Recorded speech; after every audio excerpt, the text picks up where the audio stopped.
واجب الاحترام عزیزانہ گرامی، آپ کے سامنے قرآن کریم فرقان مجید کی ایک آیت کریمہ کی تلاوت کی اور سرکار دو عالم تاجدار مدینہ محمد مصطفیٰ احمد مجتبیٰ صلی اللہ علیہ وسلم کی حدیث مبارکہ پیش کی۔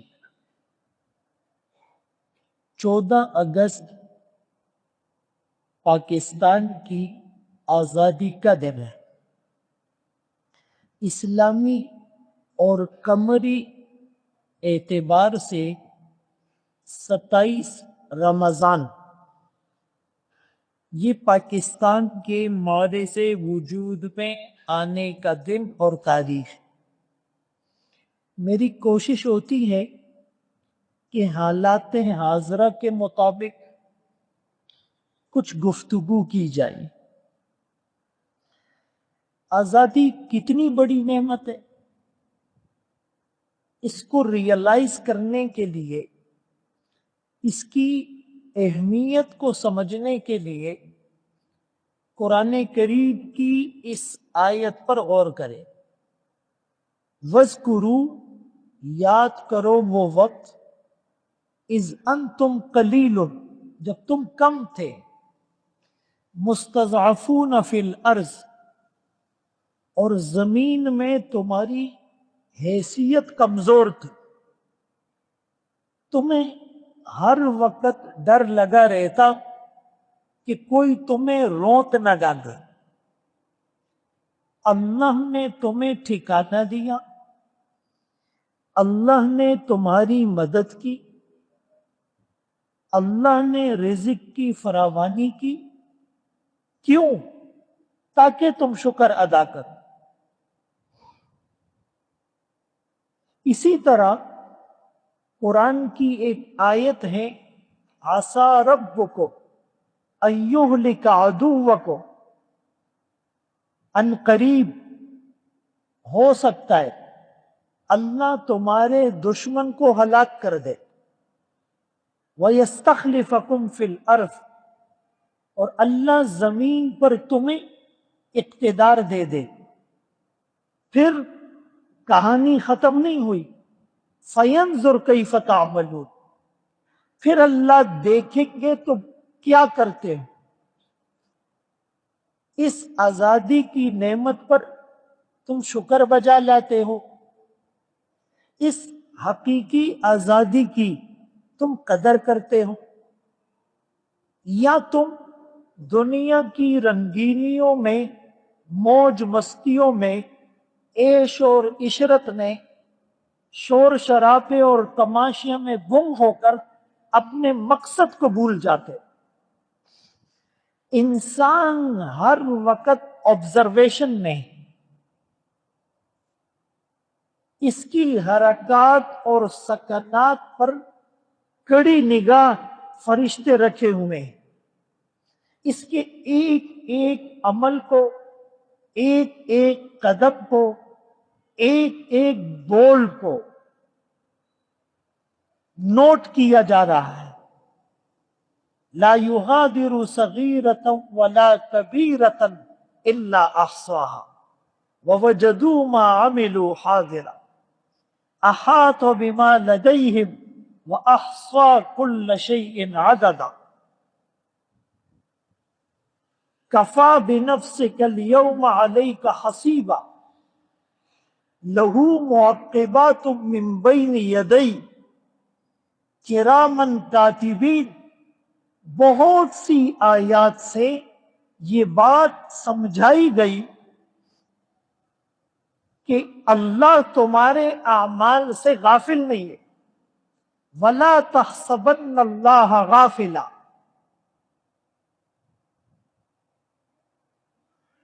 دنیا کے بارے میں تو ہم کہتے ہیں کہ قانون کی ایک آنکھ اندھی ہوتی ہے، لیکن آخرت کا جو تصور ہے، آخرت میں جو پیشی ہے، وہاں کوئی کرپشن اور بدعنوانی نہیں ہونی. وہ کسی نے کیا خوب کہا، زبر نہ بن، زیر بن کہ پیش ہونا ہے. زبر اوپر کو کہتے ہیں، زیر نیچے کو کہتے ہیں، پیش پیش ہونے کو کہتے ہیں. زبر نہ بن، زیر بن کہ پیش ہونا ہے. اللہ کے سامنے جواب دہی ہونی. اللہ اپنی ہر نعمت کے بارے میں پوچھے گا. رسول اللہ صلی اللہ علیہ وسلم اور صحابی کئی دن کے فاقے ہیں، اور ایک صحابی کے گھر چلے گئے. انہوں نے باغ میں بٹھایا، درخت کی چھاؤں ہے، ایئر کنڈیشن نہیں تھا، اور چٹائی نما کوئی کپڑا تھا، میٹریس اور مولٹی فارم نہیں تھا، اور ٹھنڈا پانی اور کھجور تھی. بیسیوں قسم کی مشروبات نہیں تھی. لیکن آپ نے فرمایا تم سے ان نعمتوں کے بارے میں پوچھا جائے گا. صحابہ نے حیران ہو کر پوچھا ان نعمتوں کے بارے، یعنی یہ کوئی بہت بڑی نعمت تو بظاہر نظر نہیں آ رہی. آپ نے فرمایا ہاں، ذل بارد، ٹھنڈی چھاؤں ہے، میٹھا پانی ہے، کھانے کو کھجور مل گئی.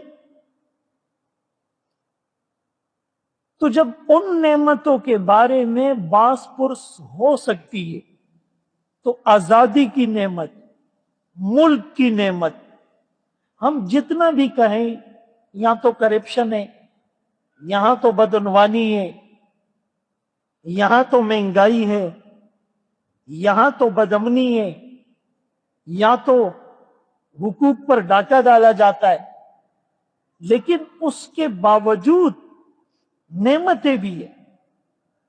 ہر 1 کلومیٹر کے فاصلے پر مینار نظر آتے ہیں، ہر گلی اور گھر میں اذان کی آواز آتی ہے، سروں پر عمامہ باندھ لیتے ہیں، چہروں پر داڑیاں سجا لیتے ہیں، عورتیں برقعے میں اور پردے میں نظر آتی ہیں.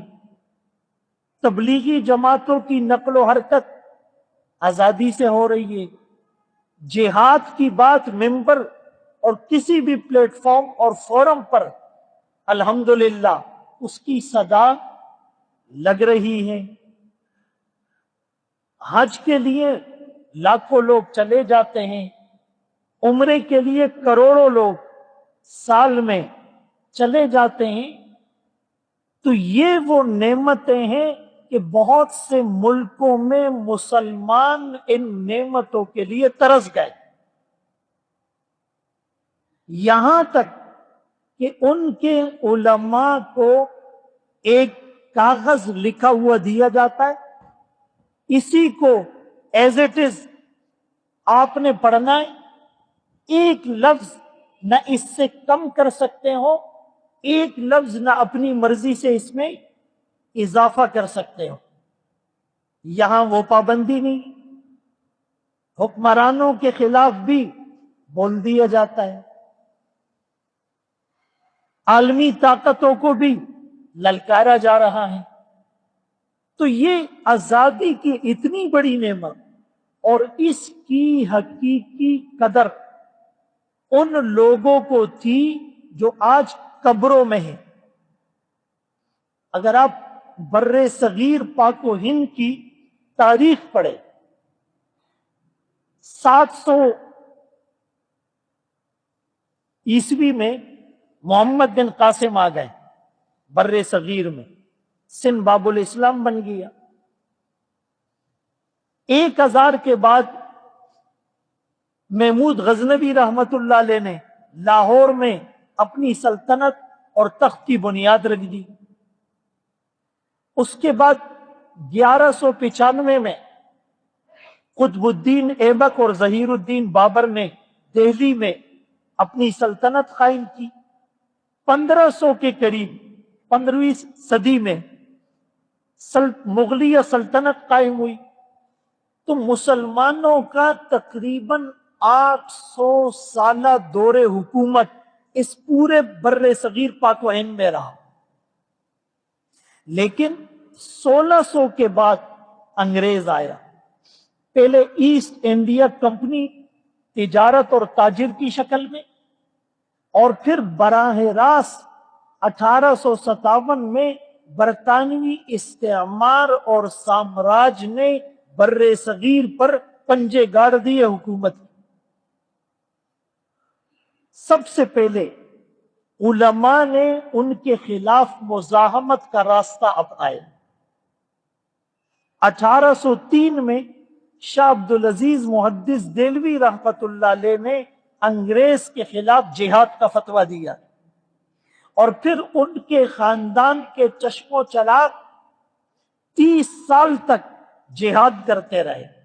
1831 میں 30 سالہ مسلسل جد و جہد کے بعد شاہ اسماعیل شہید اور سید احمد شہید رحمت اللہ نے بالا کوٹ میں اپنے 300 جانبازوں سمیت شہید ہو گئے۔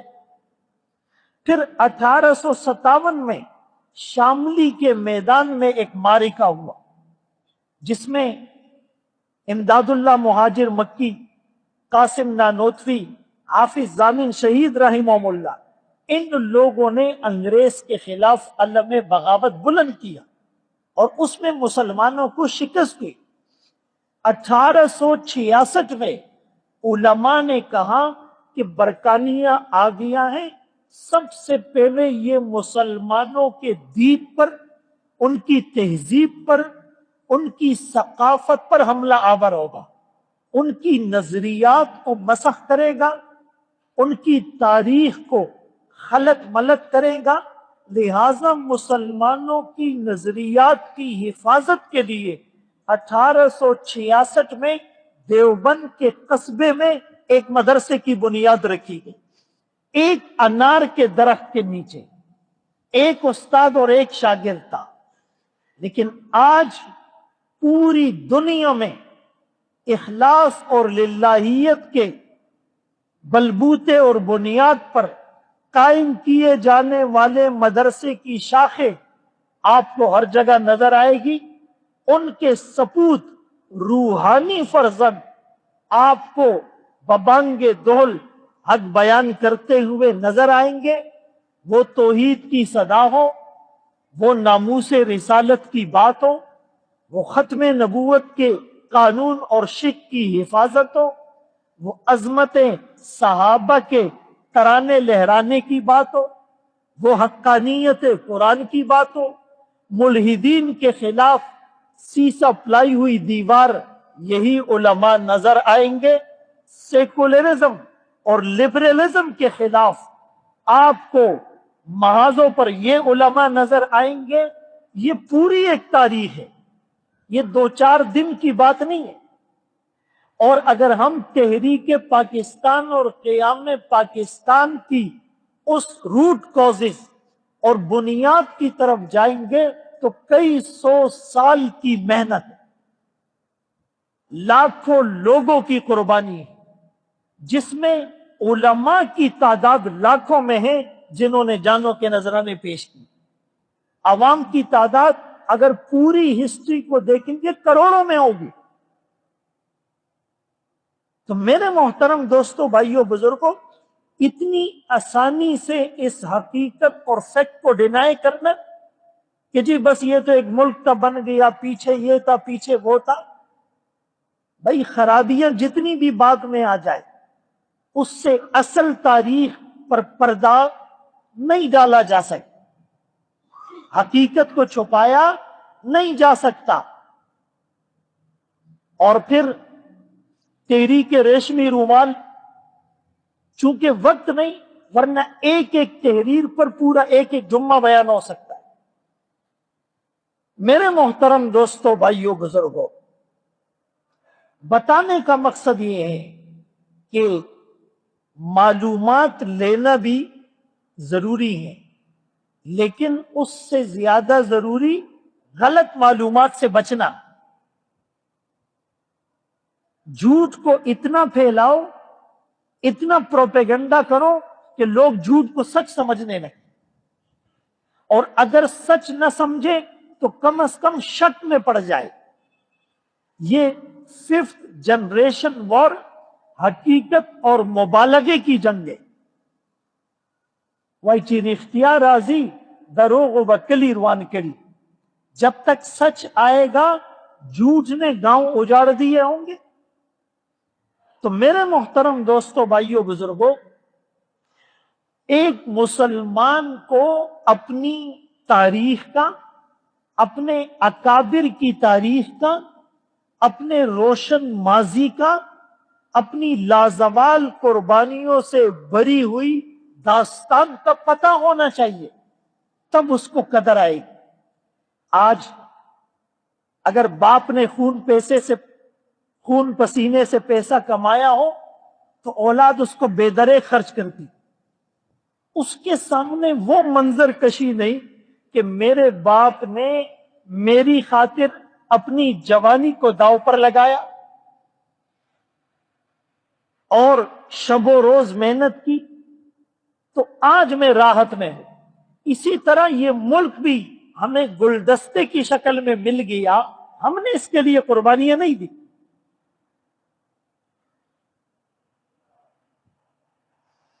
تو آزادی ایک نعمت ہے، اور جو دین کی آزادی کی خاطر لڑی جائے وہ جنگ نہیں ہوتی، وہ جہاد ہوتا ہے۔ وہ جنگ نہیں ہوتی، وہ جہاد ہوتا ہے۔ قرآن کی ایک آیت میں اللہ فرماتے ہیں وَلَوْلَا دَفْعُ اللَّهِ النَّاسَ بَعْضَهُمْ بِبَعْضٍ، اگر اللہ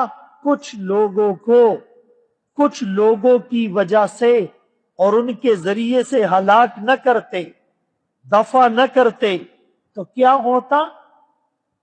مسلمان کی مسجد کا ذکر بعد میں کا، یہودیوں کی عبادت گاہیں نہ رہتی، عیسائیوں کے گرجا گھر نہ رہتے، مسجد زمین پر نظر نہیں آتی۔ یہ تو جہاد کی برکت ہے کہ ظالموں کو کیفر کردار تک پہنچایا جاتا ہے، تو مسلمان کی مسجد بھی محفوظ رہتی ہے، یہودیوں کی عبادت گاہ بھی محفوظ رہتی ہے، اور عیسائیوں کا گرجا گھر بھی محفوظ رہتا ہے۔ جہاد کا جو اعلان اور اجازت ملی وہ صرف دفاع کے لیے تھی، انیشیل اسٹیج پر، ابتدائی طور پر مسلمانوں پر مکہ میں مظالم ہوئے، اور جب وہ ہجرت کر کے مدینے گئے تو وہاں بھی ان پر حملے کی منصوبہ بندیاں ہونے لگی، ان پر زمین کو تنگ کیا جانے لگا، تو اپنے دفاع کے لیے مسلمانوں کو شروع میں جہاد کی اجازت دی گئی۔ اذن للذین یقاتلوا بانہم ظلموا اخرجوا من دیارہم بغیر حق، انہیں ان کے گھروں سے نکالا گیا، لیکن بعد میں غلبہ دین کے لیے بھی جہاد کا حکم آیا کہ اب دفاع نہیں، اب اقدام کرنا ہے۔ وَيَكُونَ الدِّينُ كُلُّهُ لِلَّهِ وَقَاتِلُوهُمْ حَتَّى لَا تَكُونَ فِتْنَةٌ لِيُظْهِرَهُ عَلَى الدِّينِ كُلِّهِ، اب دین کو سارے ادیان پر غالب کرنا ہے۔ اور فرمائے وَإِن نَكَثُوا أَيْمَانَهُمْ، اگر یہ لوگ اپنی قسموں کو توڑ دے، معاہدے کو توڑ دے، وَطَعَنُوا فِي دِينِكُمْ، اور تمہارے دین میں تم پر طعن کرے، فَقَاتِلُوا أَئِمَّةَ الْكُفْرِ، تو پھر ان سے لڑائی کرو، پھر ان سے جہاد کرو، اب ان کا علاج اس کے سوا کچھ نہیں۔ میرے محترم دوستو، بھائیو، بزرگوں، جیسے میں نے عرض کیا تھا کہ یہ جو آزادی ہوتی ہے اس کے پیچھے قربانیاں ہوتی، اس کے پیچھے جہاد ہوتا ہے، اور جہاد وہ مظلوم کو ظلم کے شکنجے سے نجات دلاتا ہے۔ قرآن میں اللہ فرماتے ہیں نا، غالباً سورہ نساء، وَمَا لَكُمْ لَا تُقَاتِلُونَ فِي سَبِيلِ اللَّهِ وَالْمُسْتَضْعَفِينَ مِنَ الرِّجَالِ وَالنِّسَاءِ وَالْوِلْدَانِ الَّذِينَ يَقُولُونَ ربنا اخرجنا من هذه القرية الظالم اهلها، تمہیں کیا ہوا کہ تم اللہ کے راستے میں نہیں لڑ رہے، حالانکہ کمزور مرد، عورتیں، بچے وہ پکار رہے ہیں ہمارے رب ہمیں ظالموں کی بستی سے نکال۔ یہ آوازیں کشمیر میں لگ رہی، یہ آوازیں قیام پاکستان سے پہلے بر صغیر پاک و ہند میں لگ رہی تھی، یہ آوازیں آج غزہ اور فلسطین میں لگ رہی ہے، یہ آوازیں کسی دور میں افغانستان میں لگ رہی تھی، یہ آوازیں شام، بوسنیا، کوسوو، برما، اراکان اور چیچنیا کے اندر لگ رہی تھی، لیکن مسلمان خاموش۔ قرآن کی ان آیات کو کھول کھول کر نہیں بتایا جا رہا، بتانے والوں کو دبایا جا رہا، سننے والے انسنی کر رہے تھے، سننے والوں میں جرت نہیں آ رہی تھی، اسی لیے رفتہ رفتہ رفتہ مسلمان ممالک کو مجبور اور مقہور اور مظلوم بنا دیا گیا۔ تو جیسے قیام پاکستان سے پہلے ایک تحریک اٹھی، 1906 میں مسلم لیگ بنی، 1909 میں اپنے حق کے انتخاب کے لیے مسلمانوں نے کوششیں کی، 1916 میں میثاق لکھنؤ میں مسلم لیگ اور کانگریس کا معاہدہ ہوا، 1929 میں قائد اعظم نے 14 نکات پیش کیے، 1930 میں خطبہ الہ آباد میں علامہ اقبال نے تصور پاکستان پیش کیا، غالباً 1933 میں چودھری رحمت علی نے ناؤ اینڈ نیور کے نام سے ایک کتاب لکھی، 1940 میں قرارداد پاکستان اور مقاصد سامنے آئے، اور ان قربانیوں کے نتیجے میں جس میں علماء نے صف اول کا کردار ادا کیا تھا، اشرف علی تھانوی رحمت اللہ علیہ، علامہ شبیر احمد عثمانی رحمت اللہ علیہ، علامہ ظفر احمد عثمانی رحمت اللہ علیہ، مفتی محمد شفیع رحمت اللہ علیہ، پیر مانکی شریف اور مختلف مکاتب فکر کے علماء کی اس تحریک اور ولولے نے 1947 میں یہ دن دیکھنا نصیب کیا کہ پاکستان ایک اسلامی ریاست کی شکل میں مارز وجود میں آئے، اور اس کے آئین میں اسلامی دفعات کو شامل کر کے آئین کا حصہ بنایا گیا۔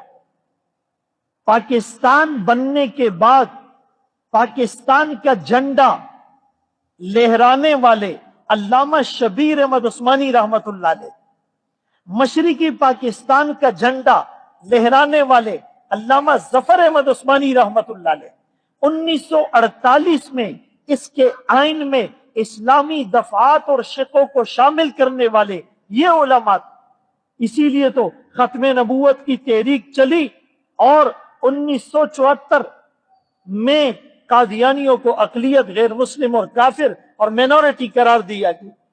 میرے محترم دوستو، بھائیو، بزرگوں، آج اس پورے ماضی کو اپنے سامنے رکھنے کی اور اپنی اولادوں کو بتانے کی ضرورت، اور رسول اللہ صلی اللہ علیہ وسلم نے بھی جب آپ مدینے آئے تو آپ نے دیکھا کہ یہود ایک دن کو سیلیبریٹ کر رہے ہیں، خوشی منا رہے ہیں اور روزہ بھی رکھ رہے ہیں۔ یہ جو یوم عاشورہ ہے نا، 10 محرم کا روزہ، اس سے بھی ثابت ہوتا ہے کہ آزادی پر شکر ادا کیا جائے۔ وہ الگ بات ہے کہ شکر کا کرائیٹیریا کیا ہونا چاہیے۔ ہم نے تو شکر کا کرائیٹیریا یہ بنایا ہے کہ چہرے پر پینٹنگ کرنی ہے، بیج لگانے، جھنڈا لہرانا ہے، زور زور سے دیگ بجانے، اسکوٹر سے سائلنسر نکالنا ہے، جگہ جگہ پر بھنگڑے ڈالنے، مختلف ملی نغمے اور گانے ہونے ہیں، اور اس کے بعد کہانی ختم۔ اگرچہ اس میں کچھ چیزیں، بیج لگانا، جھنڈا لہرانا یا تقریبات کا انعقاد کرنا جائز مستحسن بلکہ ضروری ہے تاکہ ہمیں وہ دن یاد آئے. لیکن اصل شکر کیا ہے؟ عاشورہ والی حدیث سے پتہ چلتا ہے روزہ رکھنا. آپ صلی اللہ علیہ وسلم نے صحابہ سے پوچھا کہ یہود ایسا کیوں کر رہے ہیں؟ کہا جی اس دن اللہ نے موسیٰ علیہ السلام اور ان کی قوم بنی اسرائیل کو فرعون کے مظالم سے نجات اور آزادی دی تھی، اس آزادی کو یہ سیلیبریٹ کر رہے ہیں. تو آپ صلی اللہ علیہ وسلم نے فرمایا موسیٰ علیہ السلام کے زیادہ قریب اور حقدار تو ہم ہیں، ہم بھی اس آزادی پر شکر ادا کریں گے اور شکرانے کے طور پر روزہ رکھیں گے. البتہ یہود کی مخالفت میں 10 کے ساتھ 9 کا یا 10 کے ساتھ 11 کا روزہ ملائیں. تو اگر اس حدیث پر عمل کرتے ہوئے ہم شکرانے کے طور پر روزہ رکھ لیں، 27 رمضان کو تو نہ چاہتے ہوئے بھی سب روزہ رکھ لیتے، الحمدللہ یہ بھی ایک عجیب اتفاق. لیکن اس دن ایسے پروگرامات کا انعقاد کرنا اسکولوں میں، مدرسوں میں، مسجد کی سطح پر، کمیونٹی کی سطح پر، کہ اپنی نئی نسل کو اس ملک کے جو اصل مقاصد تھے، مسلمانوں کا جو اصل مطمع نظر تھا، دو قومی نظریہ، خلقکم فمنکم کافر ومنکم مومن، کہ مسلمان اور ہندو الگ الگ قومیں ہیں، ان کے نظریات، ان کے افکار، ان کی تہذیب، ان کا کلچر یہ بالکل ڈیفرنٹ اور الگ ہیں. یہ دونوں ایک ساتھ نہیں رہ سکتے. ہمیں ایک آزاد ریاست، آزاد خطہ، آزاد ٹکڑا چاہیے. کیوں؟ میں نے آیت تلاوت کی، ان قریب ہو سکتا ہے تمہارا رب تمہارے دشمن کو ہلاک کر دے، تمہیں آزادی دے دے، یستخلفکم فی الارض، تمہیں زمین کا ایک ٹکڑا دے دے، لیکن پھر اللہ دیکھیں گے اب آگے تم کیا کرتے ہو. خلافت کے نظام کے لیے، اللہ کی زمین پر اللہ کے نظام کے لیے، اطیعوا اللہ و اطیعوا الرسول کے لیے تم اپنی خدمات کیا پیش کرتے ہو، اس کو دیکھا جائے. الذین ان مکناہم فی الارض، اگر ہم زمین پر کسی کو حکومت دے تو وہ کیا کرے گا؟ اقاموا الصلاۃ، نماز قائم کرے گا، اچھی باتوں کا حکم کرے گا، ونہوا عن المنکر، بری باتوں سے روکے گا، یہ اس کا کام. تو بہرحال رسول اللہ صلی اللہ علیہ وسلم جب مدینہ منورہ آئے تو آپ نے شروع میں تو اس نعمت کے شکرانے کے طور پر روزہ رکھنے کا حکم دیا. پھر جب ریاست قائم ہو گئی، مدینے کی ریاست، تو اس کے بنیادی جو خطوط تھے، ایک یہ تھا کہ آپ نے معاہدات کیے، مشرکین سے بھی صلح حدیبیہ میں معاہدہ ہوا، یہود کے قبائل سے بھی معاہدات ہوئے، دوسرے ممالک کے آتش پرست اور مجوسیوں کو بھی خطوط لکھے گئے، ان کے پاس وفود کو بھیجا گیا، ان کے آنے والے وفود کو ویلکم کیا گیا، ایک خارجہ پالیسی ڈیزائن ہوئی. یہ پورا ایک سیاسی نظام اور خدوخال تھا. اس کے پیچھے پوری جماعتیں تھی، پورا فارمیٹ بنا ہوا تھا، پورا لائحہ عمل تھا. ہم یہ سمجھتے ہیں کہ یہ آج کل بعض چیزیں ویسے ہی آ گئی ہے، ایسا نہیں ہے. علماء اگر کوئی بات ممبر پر کرتے ہیں تو وہ اس ممبر کو رسول اللہ صلی اللہ علیہ وسلم سے ملی ہوئی وراثت اور امانت سمجھتے ہیں. اس ممبر پر بیٹھنے کا بہت بڑا روب ہے. وہ خود اپنے انفرادی اعمال میں کتنے ہی کوتاہ اور کم عمل اور کمزور کیوں نہ ہو، لیکن اس ممبر پر بیٹھ کر ان کی زبان لڑکھڑاتی ہے اگر وہ حق کو چھپائے. تو میرے محترم دوستو، بھائیو، بزرگوں، ایک تحریری معاہدات ہوئے، ایک سرحدات کی حفاظت کا نظام تشکیل دیا کہ کوئی کافر ملک مسلمانوں کی سرحد پر حملہ کر کے ان کو نقصان نہ پہنچائے. اور سرحدات بھی دو قسم کی ہوتی ہیں.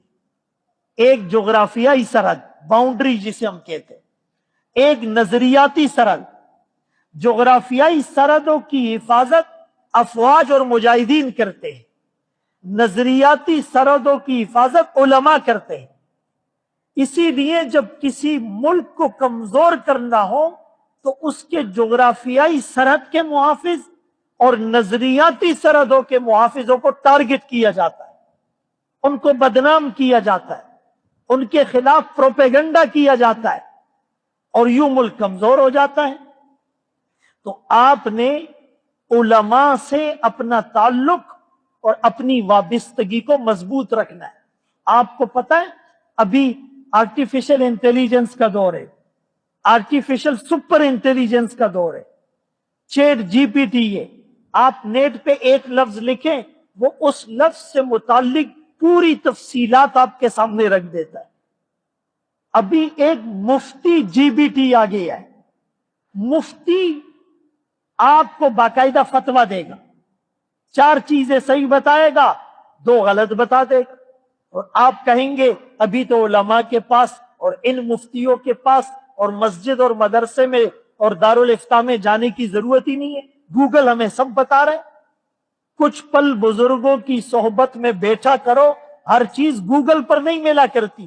میں نے شروع میں کہا معلومات لینے سے زیادہ ضروری ہے غلط معلومات سے بچنا. آقا کے سامنے حضرت عمر رضی اللہ عنہ کیا پڑھ رہے تھے؟ تورات. کیا پڑھ رہے تھے؟ آقا نے دیکھا چہرے کا رنگ متغیر ہو گئے. صحابہ نے حضرت عمر کو کہا آقا کو ناگوار گزرا ہے. حضرت عمر رضی اللہ عنہ نے تورات بند کی اور کہا میں تو ویسے ہی پڑھ رہا تھا.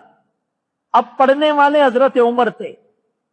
یہ خیال نہیں آ سکتا ہے کہ وہ اس سے خدا نہ خواستہ کوئی غلط مفہوم لے سکتے ہیں، ان کے ذہن میں شک آ سکتا ہے. عمر تو وہ ہیں جس کی زبان پر اللہ نے حق جاری کیا، جس کی موافقت میں رب کا قرآن 20-22 مقامات پر اترا.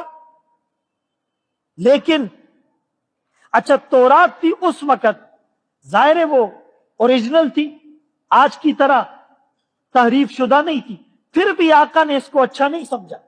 اور آج کا آدمی جس کے پاس علم بھی نہیں ہے، نالج بھی نہیں ہے، وہ کہتا ہے میں اس کو بھی سنتا ہوں، میں قادیانی کو بھی سنتا ہوں، میں ملحد کو بھی سنتا ہوں، میں کرسچن کو بھی سنتا ہوں، میں بائبل بھی پڑھتا ہوں، میں ہندوؤں کی کتاب گیتا بھی پڑھتا ہوں. مجھے پتا تو چلے، پڑھنا تو سب چاہیے. یہ مولوی ویسے ہی لوگوں کو روکتے ہیں.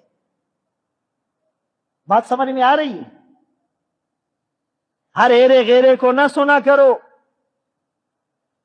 ہر سامنے آنے والی کتاب کو نہیں پڑھا کرو، ہر آدمی سے دینی مسئلے نہیں پوچھا کرو. یہ میرے جذباتی الفاظ نہیں، یہ محمد رسول اللہ صلی اللہ علیہ وسلم کا سرٹیفائیڈ اور تحقیق شدہ اور مستند جملہ ہے. العلماء، آہستہ بولو کہیں دل میں بات اتر نہ جائے. العلماء ورثۃ الانبیاء، علماء نبیوں کے وارث ہے. وہ عالم جس کا آپ کو پتا ہو اس کا استاد یہ، اس کا استاد یہ، اور وہ سلسلہ الحمدللہ محمد الرسول اللہ تک پہنچے، اور وہ قرآن پڑھے، وہ حدیث پڑھے، اس کی وضع کرتا شریعت کے مطابق. ان علماء سے بدظن کبھی نہیں. یہ کس کی جماعت ہے؟ جن پر رسول اللہ صلی اللہ علیہ وسلم کا ہاتھ ہے. تو بہرحال قربانی دینی پڑتی ہے، آزادی کے لیے مرنا پڑتا ہے. وہ کسی نے کہا جینے کے لیے مرنا پڑتا ہے. فنا فی اللہ کی تہ میں بقا کا راز مضمر ہے. جسے مرنا نہیں آتا اسے جینا نہیں آتا. شہداء نے پکارا ہے تم کو فردوس کے بالا خانوں سے. ہمراہ وفا میں کٹ آئے تمہیں پیار ابھی تک جانوں سے. بہت سے لوگ کہتے ہیں یہ مولویوں نے کیا کیا ہے، علماء نے کیا کیا ہے. جو اکابر نے کیا ہے وہ تو میں نے اشارات دے دیے، آپ پڑھ بھی سکتے ہیں. لیکن علماء کا کام ہے